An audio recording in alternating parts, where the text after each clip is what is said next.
21세기 최초의 하이브리드전이라고 불리는 제2차 레바논 전쟁입니다. 이스라엘군은 지상군까지 투입을 해가지고 대규모 지상 작전을 펼쳤는데도 성과를 못 냈습니다. 사상자 숫자는 헤즈볼라가 훨씬 많았어요. 그런데 전쟁을 이긴 건 누구냐면 헤즈볼라입니다. 왜? 결국에는 내가 원하는 목표를 달성했으니까. 이 크림반도 합병에 러시아가 하이브리드전을 활용했다고 하는데요. 이거 맞습니까? 비정규전 형태로 거의 우크라이나를 상당히 공략을 합니다. 그중에 제일 컸던 게 바로 사이버전이에요. 거의 우크라이나 정부 청사라든지 주요 기관들, 업체들 이런 데를 다 공격해가지고 상당 부분 무력화시켜버렸어요. 비정규전들, 게릴라들 이런 사람들의 활동이 오히려 전쟁에 더 긍정적인 효과를 미쳤다.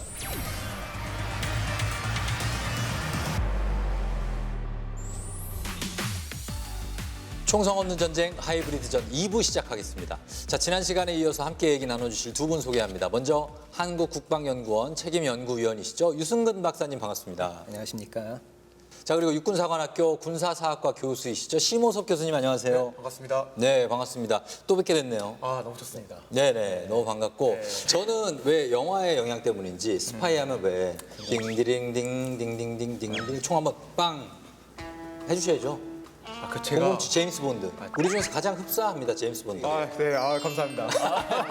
예. 자, 이렇게 어떤 스파이의 그런 이미지는 뭔가 비밀스럽게 임무를 수행하는 사람들을 예. 좀 우리가 생각하는데 최근에 이제 사이버 공간에서 스파이전이 이루어지고 있다. 이건 무슨 얘기입니까? 제임스 본드가 필요 없다는 이야기 아닙니까? 제임스 본드가 사이버전으로 왔다는 거죠. 사이버 세계로. 그렇다면은 제임스 본드가 그 사이버 공간에서 어떤 일을 하게 될까요? 지금 시점에서 제일 중요한 정보들이 바로 첨단 기술이죠. 지금 뭐 중국도 그렇고 미국도 그렇고 뭐 우리도 그렇고 제일 어떤 고픈 게 핵심 기술들이잖아요. 그렇죠. 그래서 제일 먼저 노리고 있는 게 바로 그런 첨단 기술입니다. 예. 근데 그런 첨단 기술들은 주로 뭐 업체, 또 학교 그런 곳에 많이 있기 때문에 이 사람들이 그쪽을 뚫으려고 혈안이 돼 있는 거죠. 그래서 중국과 연계된 해커들이 뭐 어떤 IBM이라든지 HP 같은 우리가 유명한 인터넷 기업들이잖아요. 그렇죠. 그런 첨단 기업들을 해킹을 해가지고 정보를 빼낸 사례도 있고요. 또 그다음에 뭐 일반적으로 뭐 다른 정부기관들 뚫었다는 것들, 뭐 러시아로 추정되는 그런 해커들이 뭐 어디 공격했다든 그런 뉴스들이 굉장히 많이 나오고 있습니다. 카이다도 좀 위험하지 않습니까? 저희는 아직까지 뭐 뚫린 사례는 발표되지 워낙 않아요. 중요한 걸 하고 나사 계시니까. 어떻습니까? 나사. 나사도 공격받았죠. 거기서부터도 분명히 어떤 정보가 유출됐을 것 같은데 사실은 정보로 유출된 쪽도 뭐가 뚫렸다라고 얘기하기 곤란한 상황이고요. 또 가져간 사람들도 이게 무슨 나중에 돈벌이가 된다든지 아니면 자랑할 게 있으면 공개하고 그 외에는 입을 함구하고 있기 때문에 은밀하게 벌어지고 있는 그런 활동들입니다. 군에서도 이렇게 스파이전이 이루어집니까? 이제 일반적으로 어떤 국가의 스파이 기관이 있잖아요. 미국으로 따지면 뭐 CIA나 구소련 같은 경우는 뭐 KGB 그런 경우가 있는데 이런 요원들을 보면은 전직 군인들이 많습니다.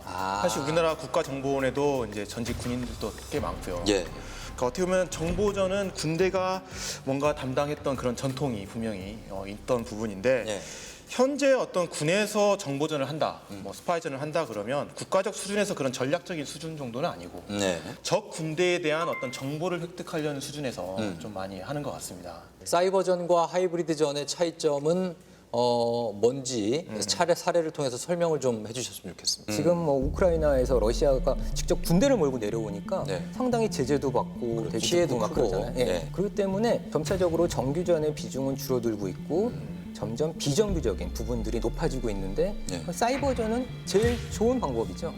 그래서 뭐 이전에 북한이 뭐 소니 픽처스 해킹한 것도 물론이고 사실 우리나라에도 많이 그런 침투한 사례들이 있습니다. 우리도 해킹 피해 많이 받았고요. 그런데 받았어도 사실은 다 추정인 것이지 실제 이들이 했다라는 게 증거는 거의 없어요. 그렇죠. 정말. 미국에서도 그래서 중국으로 추정되는 해커들의 공격을 받았는데 미국은 이제 이런 누구라고 추정을 해서 막 발표도 하고 이런 사람들이다 막 얘기를 하는데 당사국에서는 무관하다. 우리는 그런 적 없다라고 계속 주장을 하고 있고요. 이렇게 하이브리드전 중에서도 사이버전이 그런 은밀성이 되게 좋기 때문에 이제 실제적으로 뭐 러시아라든지 뭐 중국 같은 국가들이 이런 방식을 계속 활용하려고 하는 거고요. 그래서 이제 요즘에는 이제 회색지대 전략이라는 말이 유행을 하고 있죠.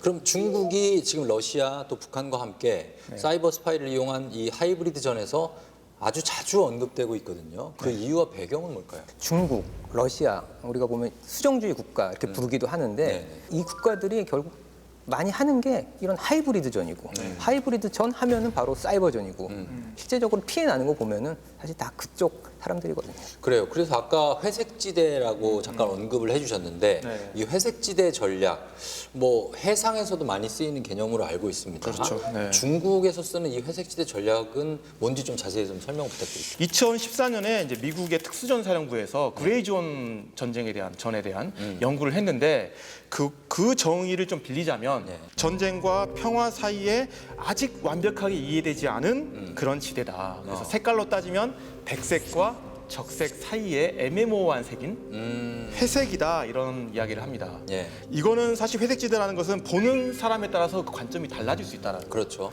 어떤 사람은 이걸 전쟁으로 볼 수도 있고 네. 어떤 사람은 이걸 평화로 볼 수도 있고 예. 결국 그렇기 때문에 이걸 어떻게 활용하는지가 대단히 중요해지게 되는 거죠. 지금 우리 상황을 한번 보세요. 우리 지금 그러니까 우리 상황도 네. 어떻습니까? 휴전 상태인데. 휴전 상황이기 때문에 어떤 사람들은 이건 전쟁 중이다라고 네. 하는 사람도 근데 우리 있지만 입장에서는 지극히 평화롭다. 평화롭다. 그렇잖아요. 그럼 그 어떤 보는 관점에 따라서 어때요? 많이 다르고. 달라질 수 있다라는 게 사실 그래서 애매모호한 회색지대라는 겁니다. 아. 자, 그래서 이렇게 말씀해 주신 회색지대 전략이 하이브리드전과 연관이 있는 이유에 대해서는 어떻게 설명이 가능할까요? 주로 중국이 남중국해에서 자신들의 세력을 넓히는데 이 방식을 사용했어요. 그러니까 결국 중국이 했던 것들이 보면은 정말 무인섬에다가 거기다가 시멘트로 막 부어가지고 인공섬 만들고 거기다가 막 군사시설 갖다 놓고 막 이런 작업들을 했는데 네. 중국 해군이 와서 뭔가를 했으면은 반발을 했겠죠. 예. 군이 왜 이렇게 움직이냐라고 그렇죠. 했을 텐데 이런 것들을 해상 민병대라고 불리는 어떻게 보면은 약간 무력을 가지고 있는데 그냥 어부예요, 어부. 아, 어부. 이런 사람들이 와가지고 작업을 하니까 진짜 어부들이 뭔가 활동하는데 네. 사실 어떤 군에서 직접적으로 이 사람들에게 대응하기는 굉장히 어려워지는 거죠. 아. 그렇게 모호하게 뭔가를 일을 벌여가지고 남중국해에서의 영역을 넓힌다든지 그런 역할들을 수행을 했던 겁니다. 자, 이스라엘의 6대 총리인 맨하임 베긴이 이스라엘의 존립을 위협하는 적의 대량 살상 무기 개발을 용서하지 않는 인물로 유명합니다. 네. 그런 이 맨하임 베긴의 성격이 드러난 작전이 바로 바빌론 작전입니다. 바빌론 작전. 이 바빌론 작전에 대해서 설명을 좀 부탁드립니다. 이라크가 70년대부터 뭘 만들었냐면 원전을 만들기 시작을 합니다. 프랑스 기술로. 예, 예. 이스라엘 입장에서는 당연히 이걸 저지하려고 하겠죠. 왜 원전을 만든다는 것은 곧 핵? 핵무기를 만들 것이다라는 그렇죠. 이제 판단이 있었기 때문에 예, 그리고 예. 실제로 당시에 많은 언론에서 이제 곧 이라크도 핵무기를 만든다라고 이야기를 했거든요. 그래서 이제 이스라엘이 생각한 게 이걸 어떻게 저지를 할 것인가. 외교적으로도 안 돼요. 네. 프랑스 압박을 했는데도 프랑스도 안 들어요. 안 되고. 뭐 이라크는 뭐 한번 해봐 뭐 이런 네. 거죠. 이라크는 당연히 뭐 이스라엘이 공격해올 거라고 생각하고 방공만도 다 만들어 놓고 나름 준비를 계속 하고 있던 상황이고 그 전에도 몇 번 하려고 했었거든요. 네. 그러니까 다 눈치를 채고 있는 상황에서 결국 이스라엘이 최종적으로 선택한 게 뭐냐면 네. 폭격입니다. 아. 그게 이제 바빌론 작전이에요. 근데 핵심 뭐냐면 원전까지 어떻게 적의 레이더망이나 방공망에 걸리지 않고 날아가서 그렇죠. 폭탄을 떨어뜨려서 파괴시키는가가 가장 핵심적인 거잖아요. 지대공 미사일 다 피해야 되는 거죠. 다 피해야 되죠. 네. 예, 근데 그래서 기상천외한 방법을 좀 씁니다. 어떤 방법? 사실 이제 이스라엘이 출격했던 그 장소로부터 그 원전까지 거리가 약 1,600km 정도가 됐는데 일단은 요르단하고 그다음 사우디아라비아를 일단 넘어가요. 경유해서. 경유해서 그 말은 최대한 현지 사람들한테 안 들키게 가려고 사막을 통해 가서 예, 예. 이라크 국경지대에서부터는 초저고도로 비행합니다. 레이더 안 걸리게. 안 걸리게 예. 30에서 50m 정도로. 그래서 당시 F-16이 이제 폭등 역할을 하는 F-16이 한 8대, 네. 그다음에 이걸 호위하는 F-15가 6대를 갔는데 그렇게 해서 안 걸리고 쭉 가서 네. 거의 도착해서는 상승을 해야지고 2km 정도로 예. 그다음에 폭탄을 최대한 정밀하게 떨어뜨리려면 급강하를 하면서 그 좁은 지역으로 떨어뜨려야 됩니다. 그래요. 그래서 최대한 올라가서 쭉 떨어지면서 폭탄을 빵 떨어뜨리죠. 그래서 첫 번째 폭탄들은 네. 주로 이제 원전의 외벽을 깨뜨렸고 외벽이 깨지니까 이제 다음 폭격을 하는 제대는 밑에까지 폭탄이 뚝 떨어져서 원전을 파괴를 시킵니다. 성공해요. 성공했습니다. 거의 기적적인 성공에 가까운데 예, 예. 사실 엄청난 진짜 어떻게 모험인데 예. 성공을 거둔 거죠. 그때 원전을 파괴하고 지금 26년이 흘렀습니다. 네. 2007년 백인 독트린이 다시 부활했다고 하는데 여기에 이스라엘 정보기관이죠. 모사드가 깊이 관여했다는 얘기가 있습니다. 우리가 뭐 미국 하면 CIA, 소련 하면은 KGB, 영국 하면 M16 이런 것처럼 이스라엘 하면은 바로 모사드인데요. 모사드는 한 1,200명 정도, 많으면 많다고 볼 수도 있고 네. 적다면 적다고 볼 수 있는 이스라엘 정보기관인데 이 사람들의 능력이 굉장히 좋다라고 평가를 받고 있습니다. 근데 정보를 이제 가져오는 거 그런 것도 되게 유능하지만 예. 이 사람들이 잘하는 게 암살, 납치 예. 이런 다른 정보기관들에서 잘 안 하는 것으로 알려지고 있는 그런 활동들을 상당히 많이 했습니다. 예. 그래서 보면은 예전에 72년 미넨 올림픽인가요? 그때 검은 구월단이란 테러 조직이 이스라엘 선수들을 죽였어요. 맞아요. 네, 테러 일으켰어요. 예, 유명한 근데, 사건이죠. 예, 모사드가 여기에 대한 복수를 하겠다고 예. 무려 9년 동안이나 예. 이 검은 구월단을 추적했습니다. 아. 그리고 일원들 13명을 예. 다 죽여서 복수를 했죠. 그래서 이런 모사드가 시리아에 핵시설이 건설되고 있다라는 첩보를 입수하고 거기에 대해서 이제 조사에 착수했는데 어떻습니까? 확실한 정보가 아마 모사드 입장에서 이스라엘 입장에서 필요했겠죠. 그렇죠. 네. 이때 아주 중요한 인물이 런던에 나타났다고요. 네, 당시 시리아의 원자력 위원회 책임자였던 이브라힘 오스만입니다. 그 다음에는 어떻게 진행이 됐습니까? 네. 그 이스라엘의 모사드 중에서 이 이브라임 오스만을 감시하는 인원이 한 10명 넘는다, 이렇게 10여 명이 된다라고 알려져 있는데 이 사람들이 3개 팀을 나눠가지고 이 작전을 수행을 합니다. 예. 그리고 첫 번째 팀은 런던 히드로 공항까지 이 오스만을 따라다니면서 이 사람이 뭐 하는지 감시를 하고요. 예. 두 번째는 이 오스만이 묵는 숙소에 같이 투숙해가지고 계속 이 사람이 뭐 하나 그렇죠, 감시한 그렇죠. 거예요. 예. 그리고 세 번째 팀은 이 오스만이 누구를 만나는지 그거를 다 따라다니면서 계속 감시를 했었어요. 아주 그냥 일거수일투족으로 네, 철저히 감시했죠. 철저히 감시를 하는 건데 마침 이때 오스만이 치명적인 실수를 하나 했다고요. 오스만이 잠깐 외출을 했는데 노트북을 놓고 갑니다. 그게 왜 잘못이에요? 치명적인 결과가 발생을 했거든요. 아, 누가 들어갔어요? 누가 들어와서 노트북에다 뭘 설치를 해버립니다. 예. 근데 이때 여기서 뭘 설치를 했냐면 어떤 겁니까? 트로이 bomba. 아, 그거 유명한, 들어보셨잖아요. 유명한 그쵸? 프로그램 아니에요, 그거? 네, 그래서 이걸 깔아가지고 아무튼 거기 있는 모든 정보들을 다 자기들 컴퓨터로 이제 빼돌리게 되는 거죠. 그런데 이때 여기서 시리아와 북한의 연결고리가 드러났다고 들었습니다. 파란색 운동복을 입은 아시아인이랑 만나는 사진이 있었어요. 밝혀졌어요. 보여졌어요. 그것도 네. 또 포착이 됐군요. 네. 그래서 그 사진을 딱 보니까 거기에 사진에 있던 그 아시아인이 바로 전지부라고 하는 북한 사람입니다. 전지부. 예.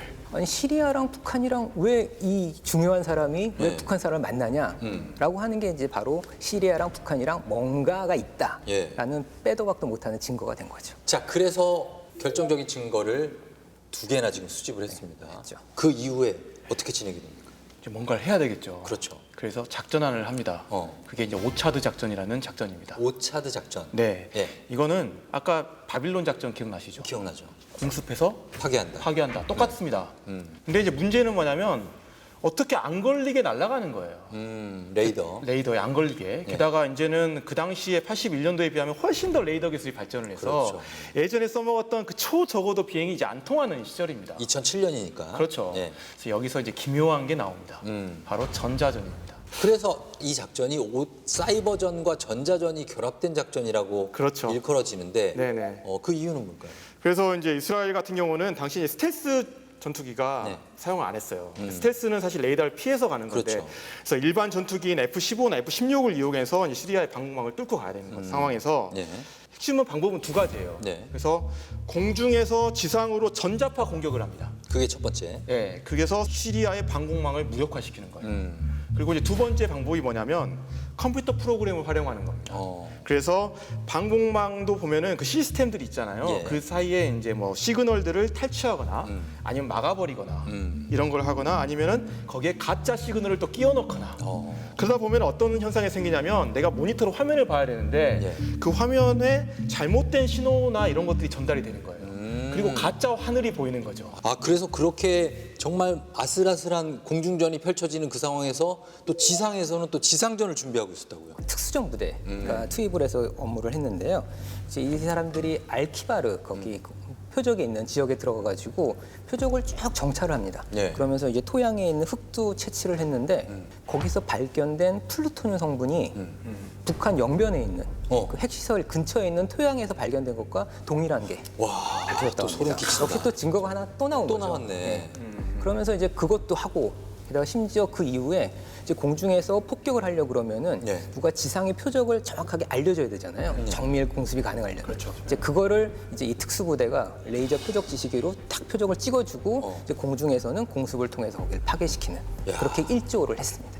그래서 이거 와 진짜 이 작전 성공했습니다. 네, 파괴가 됐는데 예. 시리아는 전혀 반응을 안 합니다. 반응을 안 해요? 침묵으로 일관을 해요. 그건 뭐냐면 시리아가 지금까지 계속 자기네들이 핵 개발하는 거를 부인해 왔기 때문에 뭔가 찔리는 게 있겠죠. 그렇죠. 여기서 뭔가 인정을 해버리면은 네.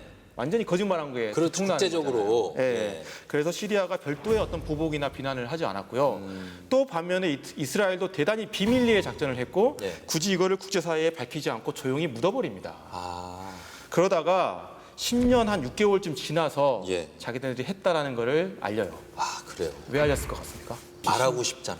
그게 그 그죠? 내가 한 건데. 자랑스러우니까. 얼마나. 네, 근데 10년 많이 참았네. 많이 참았죠. 저희 같은 경우는 한 3개월 정도 참습니다. 임금님기는 당나귀기. 그러니까. 네, 근데 했던 이유가 있더라고요. 이유가 뭡니까? 당시에 또 이제 이란이 네. 핵 개발을 계속 하고 있는 상황에서 우리는 언제든지 너희를 타격할 수 있어. 아 위협으로. 네, 경고. 경고죠. 그래서 10년 6개월이나 지난 굳이 그 시점에 네, 예, 공개를 한 이렇게 겁니다. 공개를 했군요. 네.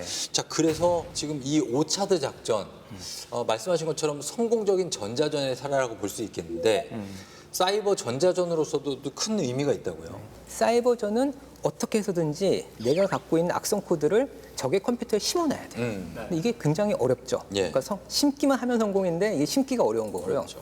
전자전 같은 경우에는 주로 우리가 제밍을 해서 전파 교란을 한다든지 뭐 이런 어떤 다른 전자파로 방해를 한다든지 네. 이런 것들을 많이 하는데 사실 효과는 되게 심기는 쉬워요. 뭔가 전자파를 쏘기만 하면 되니까. 그런데 이게 실제적으로 성과가 그렇게 크지가 않습니다. 그래요. 근데 요 두 개를 이제 합치는 거죠. 그러면서 이제 전자전과 사이버전이 합쳐져서 네. 그 레이더 기지 그런 것들을 다 무력화시켜 버린 거죠. 네. 그렇다면 여기서 북한의 하이브리드전을 다루지가 않을 수가 없습니다, 저희가. 북한은 어떻습니까? 하이브리드전을 하고 있는 걸까요? 하이브리전을 하고 있다고 생각을 합니다. 예. 그리고 이거는 북한이 현재 우리한테 계속 가해왔던 위협을 통해 봤을 때 더 명확해집니다. 어떤 거냐면 예. 북한이 지금 대남 도발을 계속 해왔습니다. 그리고 지금 또 뭘 계속 하고 있죠? 지금 뉴스에도 나오는 게 시험 계속, 발사를 계속하고 예, 있죠. 하고 네. 있죠. 근데 이런 게 그냥 하는 게 아니라 뭔가 정치적 목표가 있는 거예요. 그렇겠죠. 그렇죠? 근데 그 정치적 목표는 뭐 흔히 뭐 미국과 대화하고 싶다, 아니면 뭐 우리 대한민국과 뭐 대화하고 싶다 이런 걸로 생각할 수도 있지만 예. 또 한편으로는 뭔가 대한민국의 여론을 좀 분열시키고 그 다음에 어떤 정부의 영향력을 약화시키고 뭐 분란시키려는 그런 뭔가 국가 정통성을 약화시키려는 분명히 의도가 있다. 그러니까 위협적인 측면에서 북한은 분명히 그런 하이브리전을 하고 있다. 네. 거기에 또 하나 이야기하고 싶은 건 뭐냐면 북한은 분명 전체주의 국가잖아요. 하나의 목표를 가지면 그거를 일관되고 꾸준하고 오랫동안 계속 할 수 있다는 장점이 있는 거예요. 그렇죠. 그래서 북한이라는 나라가 정말 이 우리나라를 전복시키고 통일을 하려는 그런 의지가 있다면 여기에 맞게끔 그 전략도 꾸준하게 계속 개발을 해왔다. 그런 측면에서 북한은 저는 하이브리전을 하고 있고 우리한테 그럴 위협을 제시하고 있다라고 생각을 합니다. 일단 저희들이 일반 네. 국민들이 아는 그 북한의 심리전이라면 예전에 삐라, 그렇죠. 이 바람을 타고 날아오는 그 전단지, 그리고 왜 대남 확성기 네. 이런 것들 정도인데 그 외에는 어떤 수단을 또 이용을 합니까? 우리 국민들한테 되게 큰 어떤 영향을 주는 게 그 북한의 텔레비전이죠. 조선 중앙 TV. 아. 거기 나와서 그 아나운서가 우리에게 직설적인 비방도 많이 하죠. 격앙된 목소리로, 예. 그렇게 하면서 우리 국민들한테 굉장히 약간 위압감을 주죠. 그러고 나서 우리에게 뭔가 강압하는 듯한 그런 네. 의도도 많이 있고요. 또 그뿐만 아니라 개성공단 폭파시킨 적도 있고 네. 더 이상 난 너희랑 대화 안 하겠다 해가지고 우리 국민에게 되게 불안감을 좀 주는 부분들도 있고요. 이렇게 주로 북한이 우리 국민들한테 상당히 심리적 압박을 많이 가합니다. 일종의 심리전인데 그런 심리전을 함으로써 우리의 여론이 이제 북한에 대해서 되게 반발하는 쪽도 있고 우리 정부에 대해서 반발하는 또 부류도 있고 네. 이렇게 나뉠 수 있는 계기가 되는 거죠. 그렇죠. 그걸 노린 게 역시 북한이 심리전으로 이런 하이브리드전 네. 이런 것들을 사용하고 있습니다. 북한의 그런 군사적인 하이브리드전은 어떤 것들이 있을까요? 뭐 천안함 피격 사건, 그다음에 연평도 포격, 예. 뭐 최근에 이제 미사일 도발도 다 있을 텐데 네네. 사실 천안함 피격 사건만 가지고 좀 이야기를 해보자면 예. 그거 이후로 이게 과연 북한의 어뢰가 한 게 맞느냐, 북한군의 소행이냐. 결론이 네. 잘 나지 않아요, 그죠? 공식적으로는 네. 당연히 이제 피격 당한 거죠. 당한 건데. 그때 이제 음모론도 제기가 됐고, 음모론이 너무 많아. 네, 그다음에 결국에는 여론이 분열됐고, 거기서 이제 정부에 대한 부신감도 되게 커졌고, 그렇고, 예. 그러면서 민심이 동요됐잖아요. 예. 근데 그게 현상입니다. 예. 그 현상만 볼 때는 분명히 어떤 북한이 의도했던 게 성공한 게 아닌가. 성공한 거죠. 네, 그게 바로 이제 북한의 가장 대표적인 군사적인 어떤 수단의 어떤 하이브리드죠. 어떤 하이브리드 전의 모습이었다고 생각을 합니다. 이런 공격에 맞서서 우리도 어느 정도는 준비를 해야 되지 않을까 싶은데 어떤 준비가 필요할까요? 우선적으로 해야 될 거는 안보 의식을 갖추는 거죠. 이제 그런데 또 이제 안보 의식하면 너무 좀 거창한 부분이 있는데 우리가 해커나 뭐 어떤 사이버 공격으로부터 나 자신 그리고 내 컴퓨터를 지키려고 그러면 결국 정보 보호 같은 보안 의식을 또 갖춰야 되거든요. 그렇죠. 예. 근데 이게 보안 의식하면은 안보 의식이랑 이제 글자만 반대인데 상당히 뭔가 약간의 보안하면은 약간 사소해 보이고 안보하면 거창해 보이고 맞아요. 이런 예. 부분들이 있습니다. 근데 하이브리드전이 바로 그 사이를 비집고 공격하는 거거든요. 진짜 중요한 말씀인 것 같아요. 예. 그러니까 결국 우리가 이제 사소한 것부터 시작해가지고 안보 의식까지 함께 할 수 있는 그런 의식을 갖추는 게 사실은 제일 중요하다고 봅니다. 그렇죠. 하이브리드전 자체가 군사적인 수단뿐만 아니라 정말 비군사적인 수단, 정말 다양하게 오히려 비군사적인 수단이 더 많이 강조되는 그런 위협이잖아요. 그렇죠. 그러니까 결국에는 우리도 거기에 맞춰서 예. 어떻게 보면 총체적인 안보 노력이 정말 필요할 것 같고 예. 그런 측면에서 뭔가 이걸 전체적으로 관할할 수 있는 뭐 그런 어떤 컨트롤 타워가 좀 필요하지 않을까. 조금 더 제가 약간 과격할 수도 있겠지만 좀 생각을 바꿀 필요가 있는 게 뭐냐면 예. 지금까지 우리는 항상 어떤 위협이 있다면 예를 들어 하이브리드 위협이다. 예. 그러면 어떻게 하면 이거를 방어할까 그렇죠. 하는 되게 수세적인 입장을 많이 취해왔습니다. 맞아요. 그런데 이제 오히려 방어적인 게 아니라 조금 더 공세적이고 우리 국가 이익을 위해서 공격적인 형태로 우리도 할 수 있지 않느냐 이런 이야기를 감히 여기서 좀 드리고 싶습니다. 예, 그렇죠. 계속 수비만 한다고 해서 그렇죠. 골이 안 터지는 게 아니거든요. 맞습니다. 네. 예, 그래서 공격을 시도해야 그게 최고의 수비가 될 수 있다는 네, 스포츠 용어에서 이런 격언이 있으니까. 네, 맞습니다. 예, 그렇게 좀 해보는 게 어떨까 하는 네. 생각이 듭니다. 2주에 걸쳐 진행을 했는데 이 하이브리드전 마치는 소감이 어떠신지? 지금도 사실은 어떤 우리한테 보이지 않는 적들이 뭔가 우리를 노리고 뭔가를 계속 하고 있다라는 그런 불안감도 들어요. 맞습니다. 그래서 진짜 하이브리드전을 제대로 막으려고 그러면은 정말 평시 지금부터 우리가 뭔가 철저히 대비하고 뭔가 그거에 대한 경각심을 갖고 하는 것들이 굉장히 중요하다고 생각합니다. 그렇죠. 그래서 지금 보면은 우리 전방에서 많은 장병분들께서 진짜 최선을 다해서 임무를 수행하고 계신데요. 네. 정말 이런 자세 계속 유지해 주시고 정말 끝날 때까지 한치의 흐트러짐도 없는 그런 마음가짐과 자세로 끝까지 국방을 지켜주시는 것이 되게 중요하다고 생각이 듭니다. 저도 이제 군대를 제가 98년도에 전역을 해서 그렇게 안 보이시는데요. 예, 지금 예비군 마친 건 물론이고 민방위까지 마친 지도 거의 10년 됐거든요. 근데 이제 이렇게 그 군인 장병 여러분들과 함께 호흡할 수 있고 할 수 있어서 너무나 반가운 시간이었고 우리 국민을 그리고 우리 대한민국을 지켜주셔서 언제나 감사하다는 생각을 갖고 있습니다. 장병 여러분 언제나 건강 유의하시기를 바라겠습니다. 여러분 시청해 주셔서 감사합니다. 감사합니다.